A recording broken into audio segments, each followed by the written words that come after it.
नमस्कार।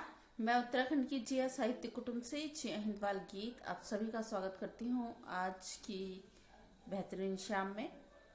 उत्तराखंड की जिया साहित्य कुटुंब में फणीश्वर नाथ रेणु जी के जन्म दिवस पर आज एक प्रतियोगिता का आयोजन किया गया है, जिसमें सभी रचनाकारों ने अपनी स्वरचित लघु कथा अपने ही स्वरों में प्रस्तुत की है। आज हम आमंत्रित करने वाले हैं कविता मोदी तरु जी को, जो गुजरात से हैं और इंचार्ज प्रमुख जज ग्राहक तकरार निवारण कमीशन से हैं और ऑर्गेनाइजर हैं, संचालिका हैं, सामाजिक कार्यकर्ता संयोजिका ग्रेजुएशन फ्रॉम बॉम्बे यूनिवर्सिटी से, जिन्हें लेखन का काफ़ी अनुभव है। आप काफ़ी विधाओं में भी अपना लेखन करती रहती हैं। तो आज हम सुनते हैं आदरणीय कविता मोदी जी की स्वरचित लघु कथा को।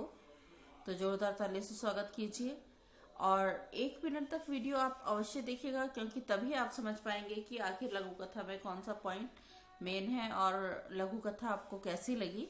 ये ज़रूर लिखिएगा, लाइक कीजिएगा, कमेंट कीजिएगा और शेयर ज़रूर कीजिएगा, सब्सक्राइब भी कीजिएगा, ताकि आपको और बेहतरीन लघु कथाएं या गीत गज़ल सुनने के लिए आपको ये ऐसे वीडियो आपको सर्वप्रथम पहुँचे।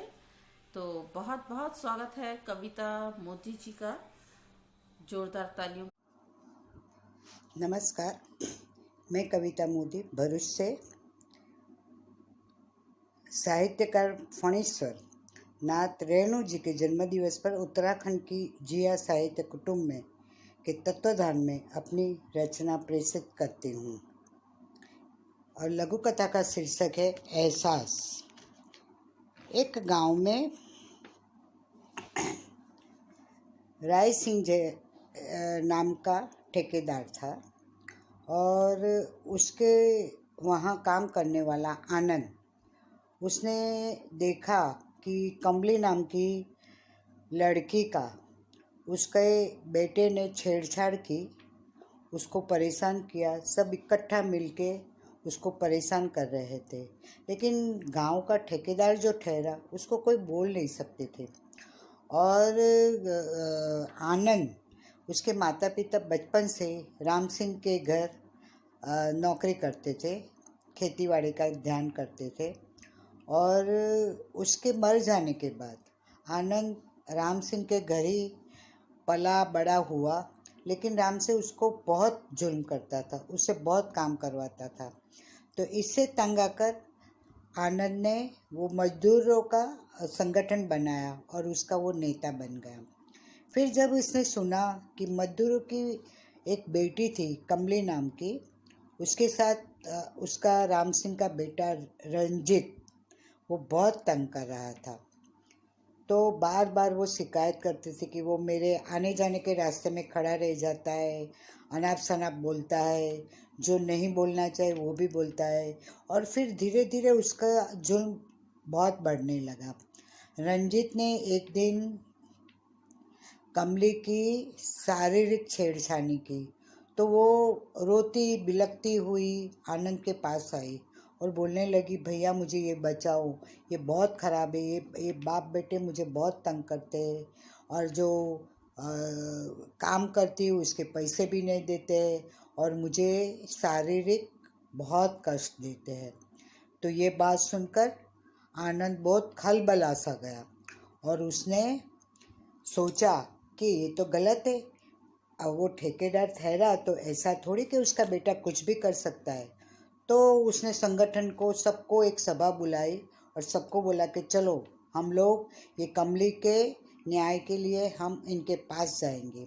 तो सब इकट्ठा मिलके सब राम सिंह के हवेली पर गए और ज़ोर ज़ोर से चिल्लाने लगे कि हिम्मत है तो बाहर आओ, नहीं तो हम लोग कल से खेडूत मजदूर लोग हड़ताल करेंगे।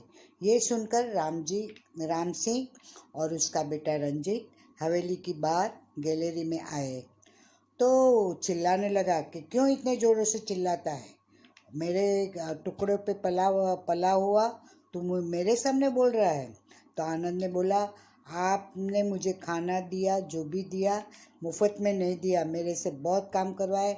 अब मैं आपसे दबने वाला नहीं हूँ। ऐसा थोड़ी होता है कि आप बड़े लोग होते हैं तो हमारे मजदूर की बेटियों पर नज़र डालोगे, हाथ डालोगे। आपके बेटे ने ये कमली के साथ बहुत खराब बर्ताव किया है, तो आपके बेटे को सज़ा मिलनी ही चाहिए। आप इसे नीचे भेजो। तो राम सिंह ने मना कर दिया कि तेरे से जाओ, जो हो जाए वो कर ले। तेरी कमली कौन सी बड़ी पवित्र है, वो तुम लोगों को खाना पीना नहीं मिलता है। आप लोग गरीब लोग, झोपड़पट्टी में रहने वाले, पैसे के लिए किसी के भी साथ सो जाते हो और किसी के भी साथ खराब व्यवहार करते हो। ये कमली थोड़ी, ये मेरे बेटे ने थोड़ी छेड़छाड़ी कर दी तो इसमें बखेड़ा कर देता है। चले जाओ यहाँ से। राम सिंह ने सबको निकाल दिया। तो फिर आनंद बहुत गुस्सा हो गया, लेकिन वो राम सिंह ने उसको चेतावनी दी थी कि देखो, कर हड़ताल की तो सबकी पगार बगार सब बंद और सब गांव में से सब दुकानें बंद करवा दूंगा, ऐसे धमकी दी।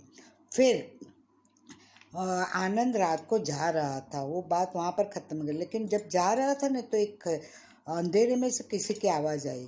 तो वो राम सिंह की बहू किसी मजदूर के बेटे के साथ बातें कर रही थी, तो उसने सुना। तो वो समझा रहा था जयदीप कि बस आप मेरे साथ मत आओ, आपके घर जाओ और मेरे कुटुंब पे ये तेरा जो पति है वो बहुत मारेगा, खलबला करेगा। तो फिर उसको समझाकर वो उसकी बहू थी, उसको लेके गया। उसने आइडिया लिया कि चलो ये अच्छा मौका है इससे बदला लेने का। तो राम सिंह की बहू दूसरे खेडूत के लड़के के साथ भाग जाने वाली थी, तो उसके पास लेके गया और बोला कि देखो, ये खुदकुशी करने वाली थी, लेकिन मैं उसको बचाकर यहाँ पर लेके आया। और वो बाप बेटा भी घर में वो नहीं थी, सरोज, तो उसको ढूंढ रहे थे। बोले कि वो कहाँ गई, गांव में हमारा नाम खराब हो जाएगा। लेकिन ये आनंद उसको, सरोज को लेकर उसके हवेली पे जा रहा था, उन लोगों ने देख लिया। फिर आनंद ने सब बता दिया, देखो आपके घर की बहू है तो आपको कैसा लगता है, तो हमारे भी गरीब लोगों के घर में भी बहू बेटी की इज्जत होती है। आप नहीं करते हो, इसके लिए हमें हड़ताल करनी है। तो कल से हम हड़ताल करेंगे। देखो, आपके घर की बहू हो तो आप कितना शर्मिंदगी महसूस करते हो, नहीं तो मैं गांव के सामने सबको बता दूंगा। तो फिर राम सिंह समझ गया सब मामला बहुत ख़राब होने वाला है, इसलिए उसको उसकी गलती समझ में आई कि मैंने ये गलत किया है। गरीब लोगों की बेटी बहू का भी इज्जत का हमें ख्याल रखना चाहिए, किसी की बहू बेटी के ऊपर नज़र नहीं डालनी चाहिए। उसने माफ़ी मांगी आनंद की। वो उसके बेटा खड़ा था, उसने भी माफ़ी मांगी कि मैंने कमली के साथ खराब बर्ताव किया, उसके लिए मैं शर्मिंदगी महसूस करता हूँ। आइंदा अभी कभी कोई गरीब खेडूत मजदूर की बेटी बहू के साथ हम लोग ऐसा व्यवहार नहीं करेंगे। अभी से हम सबको अच्छी तरह से कोई खराब नज़र नहीं डालेंगे। और आनंद ने हंसी खुशी उसकी सरोज को राम सिंह के हाथ सौंप दिया और दूसरे दिन कमली को बोल दिया, देख अभी तेरे साथ कोई छेड़छाड़ी नहीं होगी और हम लोग सब हड़ताल नहीं करेंगे और हंसी खुशी जाएंगे।